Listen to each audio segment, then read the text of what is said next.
That's right. Happy birthday to everybody celebrating a birthday today on this beautiful first day of summer on Thursday. Here's some celebrities that share a birthday with you. Nicole Kidman is 57. Lionel Richie is 75. Chino Moreno is 51. That's right. John Goodman is 72.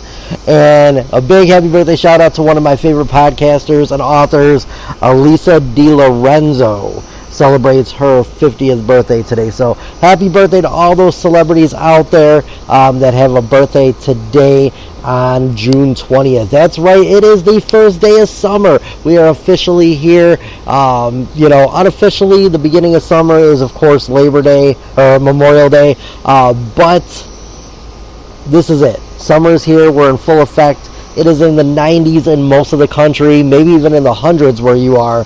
Crazy, crazy time. We got a lot of fun stuff to talk about today. Box office movies from last week. Where did Inside Out 2 finish in its first week? We're going to find out if Bad Boys still has that number one spot. And then, of course, we've got to talk a little bit about the NBA. Finals are over. NHL playoffs. Stanley Cup is still going. We've got NBA draft coming up next week already. That's crazy to think about. We got a lot of stuff, so let's get into it right now. Let's start with the NHL Stanley Cup playoffs. That's right, the NHL Stanley Cup Finals is going to a Game 6. Florida Panthers and Edmonton. Florida had a 3-0 lead. Edmonton came back and took 2 games in a row. It looks like this could be a 7-game series, and that would be crazy. Here it is, and this is when they'll play each other again. Game 6 is tomorrow night at 7 p.m. Of course, right now Florida leads that series, but they are back in Oilers country and ready for Game 6 tomorrow night. Game 7, if necessary, will be Monday night in Florida, where the Panthers play. So, crazy series. Edmonton coming out of nowhere, winning 8-1 in Game 4, and then, of course, 5-3 in Game 5. I can't believe we're going to a Game 6. I really thought both those series would be over, and everything, but the NBA, let's talk about that really quick. That is over, and the NBA Finals is done. No sweeps in the Finals. Obviously, it was 3-0. Dallas was losing 3-0 in that series. Came back and beat Boston in Game 4 before losing Game 5. So that is it. We have new NBA champions. Congratulations to the new NBA champion, Boston Celtics. Still breaking records with their finals, with the most finals in NBA history. And if you want a quick list, here it is. The Boston Celtics, that is their 18th championship title. 17 for the Los Angeles Lakers. 7 titles for the Golden State Warriors, and 6 titles for the Chicago Bulls. San Antonio bringing up the rear on that with 5 titles, and then we've got 3 titles for Miami, Detroit, and Philly, and then 2 titles for the Milwaukee Bucks, Houston Rockets, and the New York Knicks. So those are the most teams with the most championships. It's crazy to think about that the Warriors won it a couple years ago. The Lakers won it in 2020. The Celtics now. But the Chicago Bulls, who are 4th on that list of all time, they have not won a title since 1998. That's sad. But we got the NBA draft coming up, and let's see what we have in store for the NBA draft. I was looking at the list of NBA prospects, and they're really not that big of a deal to me. Like, I don't see anybody that really stands out. Like in the NFL, you had, guys like Caleb Williams and Michael Penix Jr. You had, other guys that were big too coming out, Marvin Harrison Jr. You had all these big prospects coming out in the NFL this year. The NBA has nobody. Most of their picks are from other countries right now. So they're very small crop of NBA players. But here's how the draft's going to look next week. First round, here's a complete order. Atlanta gets the number 1 pick. Washington's going to pick number 2. Houston via Brooklyn is going to be at number 3. San Antonio Spurs get the 5th pick. The 4th pick. The 5th pick is going to go to Detroit. 6 to Charlotte. 7 to Portland. 8 to San Antonio from Toronto. Number 9 is going to Memphis. Number 10 is Utah. Number 11 is the Chicago Bulls. Number 12 is Oklahoma City from Houston. Number 13 is Sacramento. Number 14 is Portland from Golden State via Boston and Memphis. Number 15 is Miami. 16 is Philly.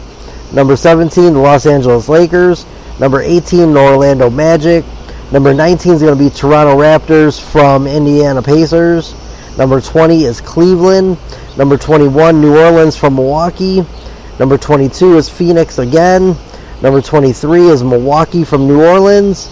Number 24 is New York from Dallas. Number 25 is New York on their own. Number 26 is going to be the Washington. They're going to be from the LA Clippers via Dallas and Oklahoma City. Let's see. Number 27, Minnesota. Number 28 is Denver. Number 29 is Utah. And number 30 will be Boston. And that's the first round. Second round, for all you Bulls fans, we do not, looks like, have a pick in the second round this year. Nothing. Wow. So we must have gave that pick away in a trade. Oh, yeah. Philadelphia gets our pick from Chicago via Boston, San Antonio, and New Orleans. Yeah. We don't have a pick in the second round. So we have one pick in the first round. Not too excited. Let's see where they think Bronny James will end up. Let's see where they think he's gonna go. There's a few teams that could be looking at him right now. The Lakers are still the favorites to draft James. Obviously, they want to try to get LeBron back. LeBron has a player option which he can opt in or out of, and he has to do it by the 29th. So the draft is right before that. Free agency is on the 30th. You see how it's going. LeBron James will most likely wait and not opt into his contract until he knows where Bronny's going to go. And then if he goes to LA, he'll re-up. If he doesn't, I bet he walks and tries to go wherever Bronny is. Also in consideration is the Phoenix Suns at the number 22 pick. And also I heard rumors that the Mavericks are interested in Bronny James. The Mavericks have a decent team already. So I'm thinking this, if they are interested in Bronny, it's because they really, really want to try to get LeBron there. Because if you got Luka Doncic, LeBron, Kyrie Irving, there's a possibility at a championship. They were already almost right there. LeBron just brings even more scoring to the table, which they kind of lacked in those NBA Finals games. They only were averaging less than 100 points per game in those games. So, yeah, right there, I have a feeling that's why. But we'll see where he ends up. The top 10 prospects, let's see who the top 10 NBA prospects are. Really quick before we go into WWE Clash at the Castle. All right, this is per Bleacher Report. Obviously, you can find them anywhere, but here we go. Here's the top prospects that Bleacher Report has coming out of college into the pros this year. Number 1, Washington Wizards, Alexandra Sarr. Previous mock draft spot, he's been number 1. Team, the Perth Wildcats. Position, power forward center. Age 18, nationality French. Pro comparison, Jaren Jackson Jr. Number 2, Detroit Pistons, Zachary Rasarcher. Previous draft spot, I'm not going to go through that. Team right now, he plays for JL Bong E.B. Breeze. Nationality, 18. Oh, they got that all messed up. Pro comparison, Harrison Barnes. He's 18. They don't have a nationality for him. San Antonio Spurs, number 3, Reed Shepherd. Team, Kentucky. Position, point guard, shooting guard. Age, year, 19, freshman. Pro comparison, Kirk Heinrich. That'd be a decent player to get. Let's see. Number 4, the Charlotte Hornets, Ron Holland. Team is the G League Ignite. Small forward position, age 18. Pro comparison, Cam Whitmore. Number 5 for the Portland Trailblazers, they're going with Cody Williams. And he's a small forward, power forward out of Colorado. Freshman, 19. Nationality American. Pro comparison, Jaden McDaniels. Number 6, Memphis Grizzlies, Rob Dillingham. Team, Kentucky. Position, point, shooting guard. Freshman, 19. American. Pro comparison, Darius Garland. Number 7, San Antonio Spurs via the Raptors, Nikolai Topic. He is from Team KK Crvena Zvezda, a point guard, 18. He's Serbian, and pro comparison is Goran Dragic. All right, let's go on to number 8, the Houston Rockets via the Nets. Mattis Buzzles, team the G League Ignite, small forward position, 19 years old. He's American-Lithuanian, and his pro comparison is Hedo Turkoglu. Number 9, the Utah Jazz, Kyle Flipowski, team Duke, position power forward center, sophomore year 20, or age 20, American, and he is a pro comparison to Santi Aldama. And of course, number 10, Atlanta Hawks, Donovan Clingan, let's see, from Connecticut, position center, age 20, sophomore, American, pro comparison, Jacob Paletti. Let's see where they got the Bulls, who they're getting. Team Providence, a position, point guard, shooting guard, which I don't believe we need another one of, but obviously they do. 21, junior, American, and he's a pro comparison to Brandon Podziemski. Let's see, so there you go. We'll see. He averaged 19.4 points per game, but he's going to earn NBA minutes and paychecks off versatility and intangibles. He had 30 block shots and 8.6 rebounds per game. That's defense, which is exactly what the Bulls need. I wouldn't mind us getting a point guard if that was what can play better defense. Obviously, we might have Lonzo Ball back next year. That's going to help. So if he is a shooting guard, you could put him on the other side. So you would have Lonzo Ball, and then you would have Devin Carter if Levine's not here. Obviously, if Levine's still here, it might be a little different. We don't know what the Bulls are doing with Levine. We'll have to see. Let's go into, that's it for that. We'll see where the NBA draft's going to lead us and where we're going to end up. Of course, the NBA draft 2024. Let's see. When is that going to be? I believe it's next Thursday. Let's see. Yep, next Wednesday and Thursday, June 26th of 2024 and Thursday, June 27th. So we will have the NBA draft next week. And then, of course, LeBron James. Let's see if he opted into his contract yet. I never even saw if he did, but I doubt it.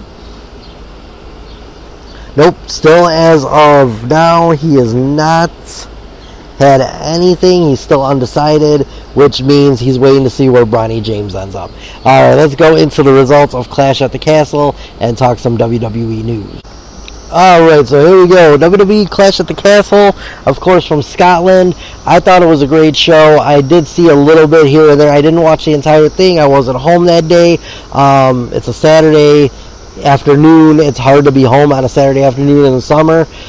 So I did watch the good matches, though, and here was the results. Cody Rhodes versus AJ Styles for the WWE Undisputed Championship in an I Quit match. Here we go. So the winner was Cody Rhodes. That's right. Cody Rhodes got the win. A- grade from Bleacher Report, and here was notable moments. Styles' new music feels so lifeless. Rhodes signing autographs on the way to the ring was a cool moment. The way Rhodes knocked Styles to the floor with a running drop kick was awesome. WWE left in a placeholder graphic instead of using one for Rhodes during his intro. The brainbuster on the announce table was nuts, and the chain on the handcuffs was easily over a foot long. All right, then we had Bianca Belair and Jade Cargill versus Alba Fire and Dawn versus Shayna Baszler and Zoe Stark for the Women's Tag Team Championships. And I could not be more thrilled that Dawn and Alba Fire won the tag titles. I'm excited for her. I get it. everybody thinks that the reason they did that was because Alba Fire tragically lost her mom about a week ago in Orlando. Her and her boyfriend got ran over by a car. Alba Fire's mom passed away. The boyfriend of her mom survived it, and everybody's thinking that's why. Triple H came out on the press conference later that night and said, no, that is not why that she won that. They were planning this already, but the fact of the matter is that he's glad that it happened at the time that it did for her to bring her spirits up a little bit. So, no, they did not do it on purpose, but yes, it is a good thing that they did it. I'm tired of WWE fans acting that way. You guys are ridiculous. You know what? Give the girl her flowers. She's a good wrestler, and she deserved to win that title. Notable moments and observations after that match. They gave it a grade B. The Bloodline attacked Rhodes after his match until Randy Orton and Kevin Owens made the save. Cargill lost her gear in her travel bag, but still looked like $1 million with what she ended up using. Cargill overpowering Fire and Stark at the same time was a good moment. And Cargill tried to springboard into the ring and ended up slipping on the top rope. That wasn't the first time that happened in the event. It also happened later in the main event.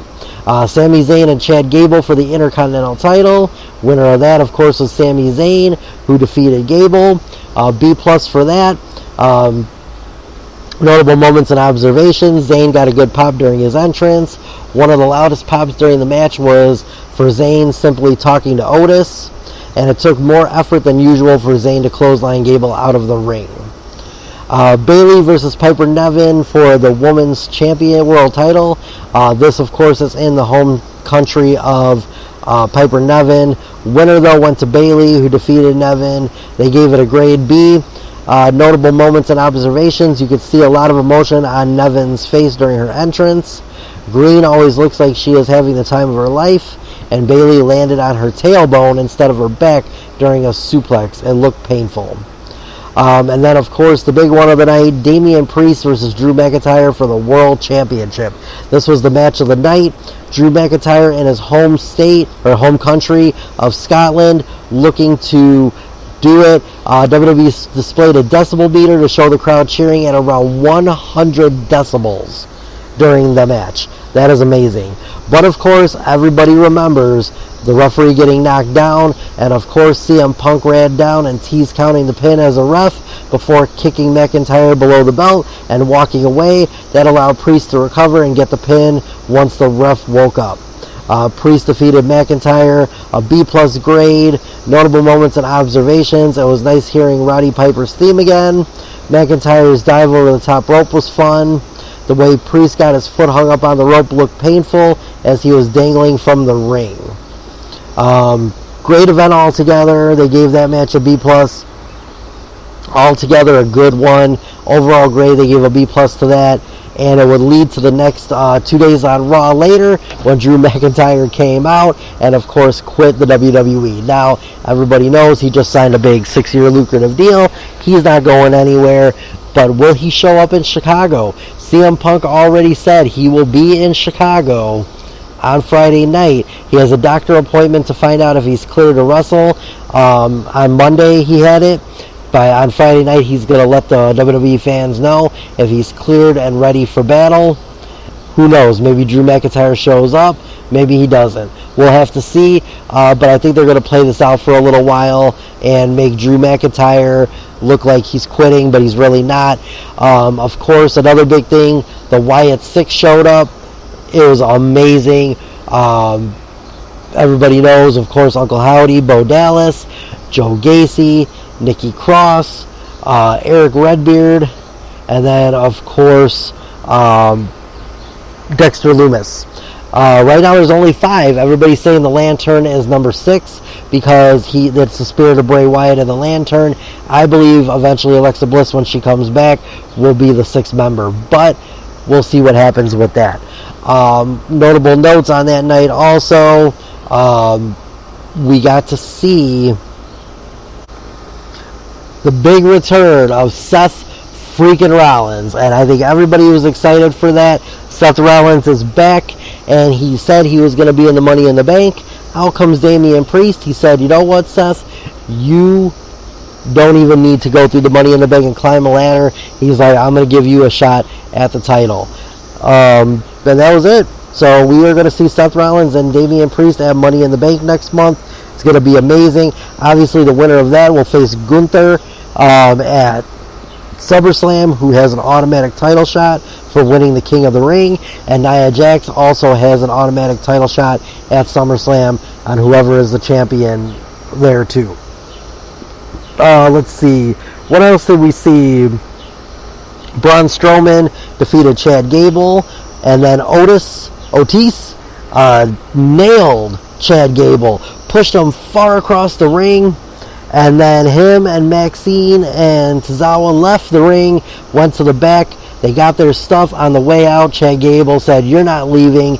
He's like, "We're family." He's like, "You're fired. You're gone. I want you guys out." And he acted like he kicked him out, even though they were already leaving. So that's what happened there. So we got to see Braun Strowman pin Gable. Let's see. And then we had a Money in the Bank qualifier.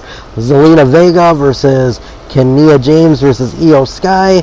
Liv Morgan came out and made a distraction on Zelina Vega, and boom, that gave Io Sky the win. She is going back to the Money in the Bank for the second year. Of course, last year she was the Money in the Bank winner, cashed in, and won the title. Let's see, Sami Zayn found 2 new challengers.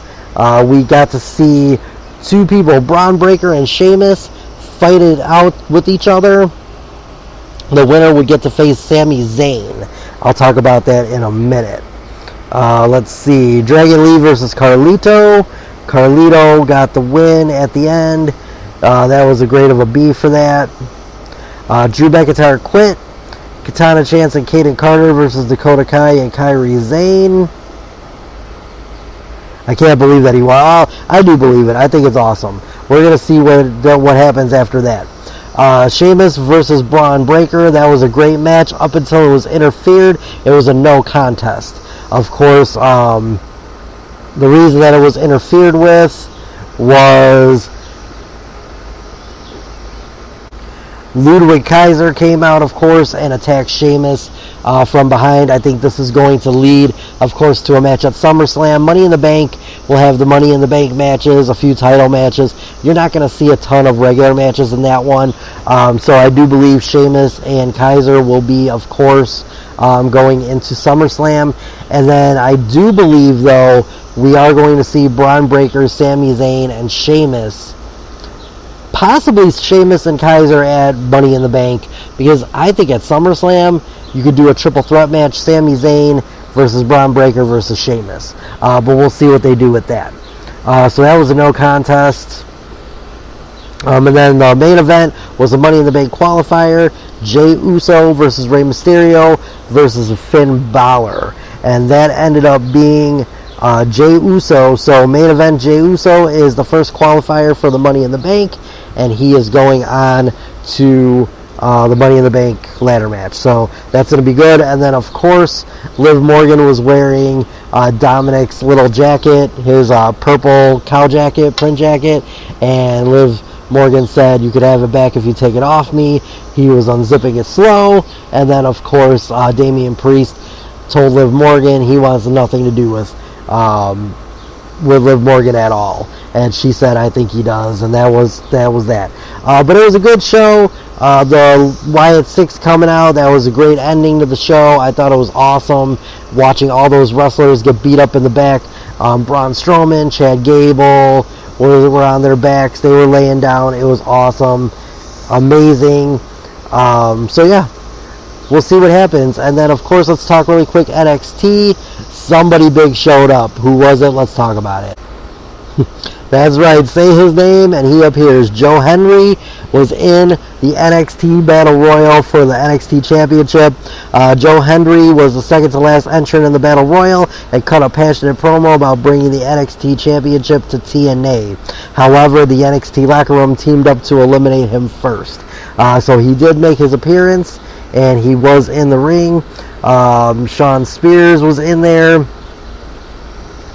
Evans won the 25-man Battle Royal to become the number 1 contender to the NXT Championship, last eliminating Spears.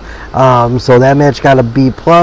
Joe Hendry cut a little promo on HBK saying he could show up wherever he wants when he wants. So I'm pretty sure that was a threat that he's going to be back, and I hope he is. I love Joe Hendry. Who doesn't love Joe Hendry?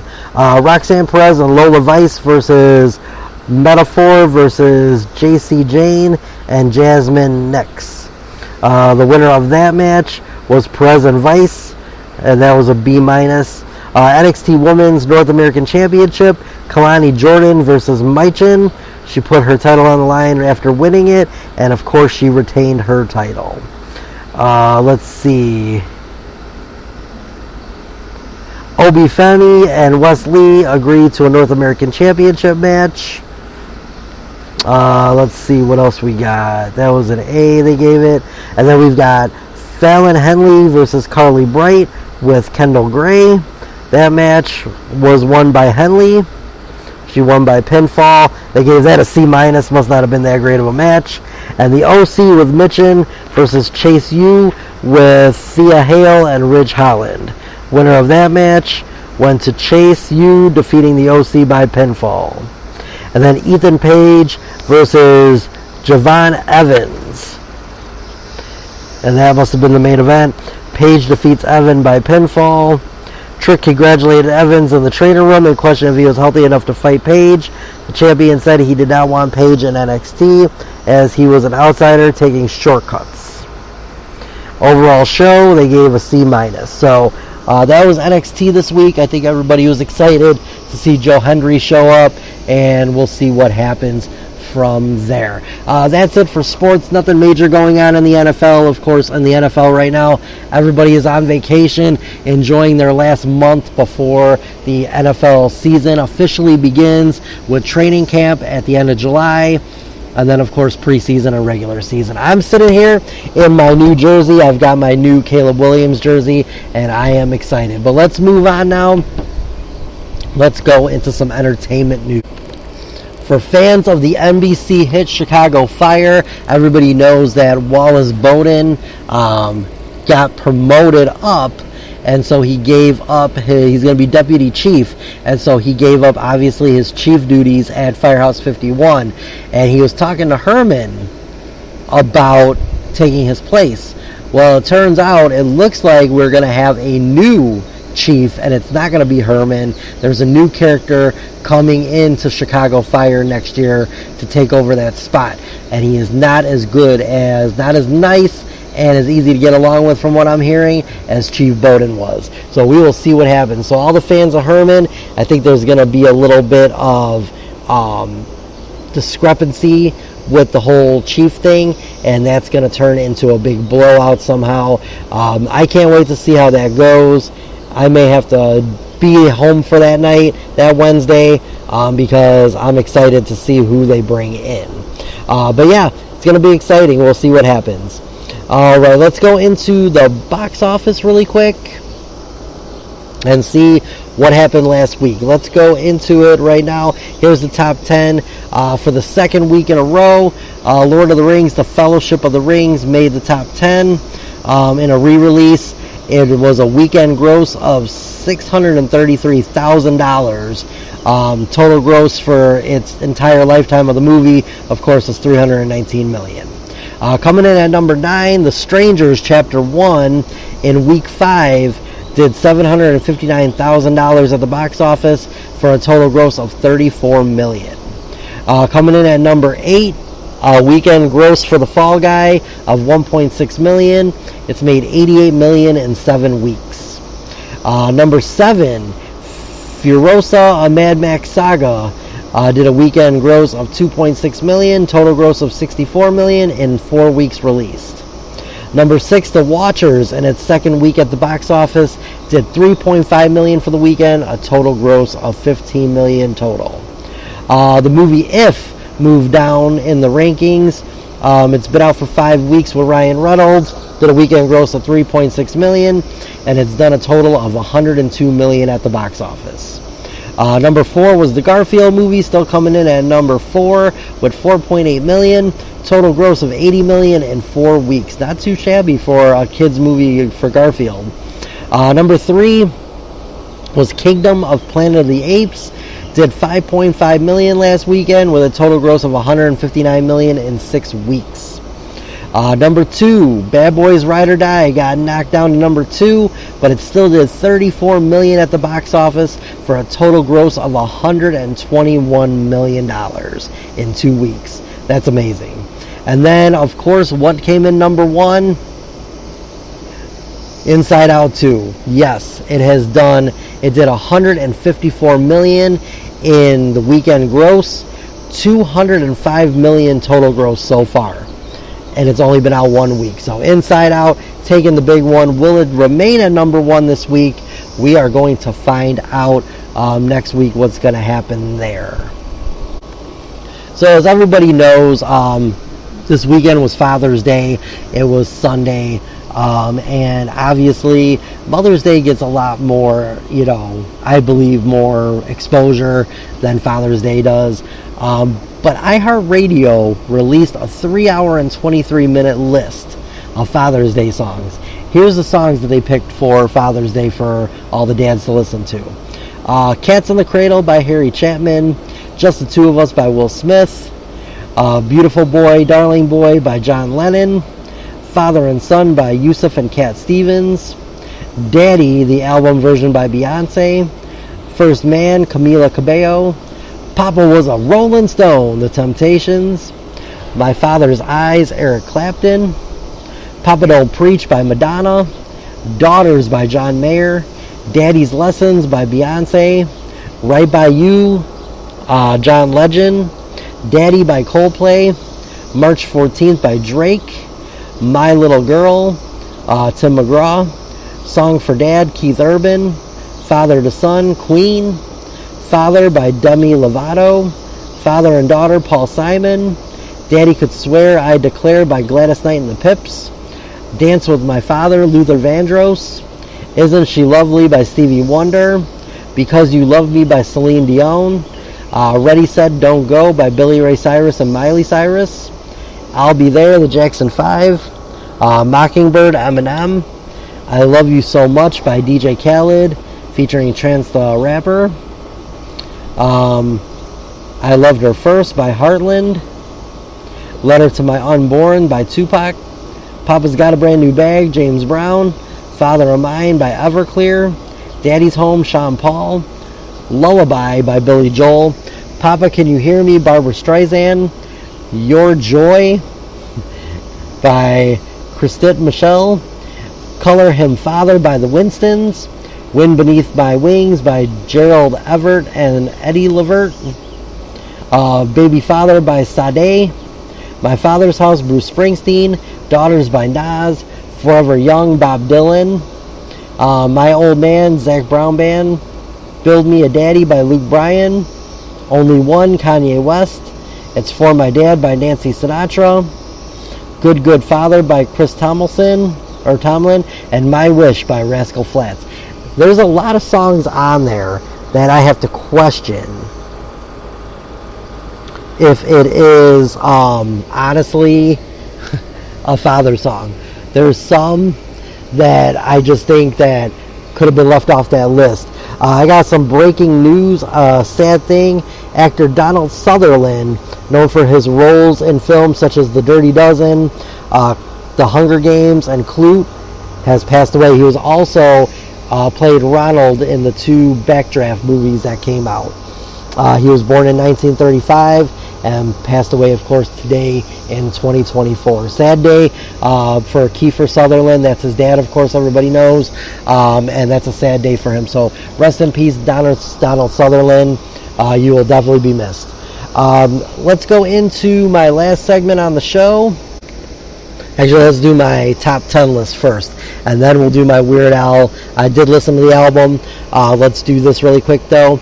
Number 10, these are the top 10 largest cities in the United States. Here we go. You guys ready? Number 10, Jacksonville, Florida. In 2023, it had 985,843. Number 9, Dallas, Texas, 1.3 million. Number 8, San Diego, California, with 1,388,320. Number 7 was San Antonio, Texas, with 1.4 million. Actually, it's 1,495,295. Number 6, Philadelphia, Pennsylvania, with 1,550,542.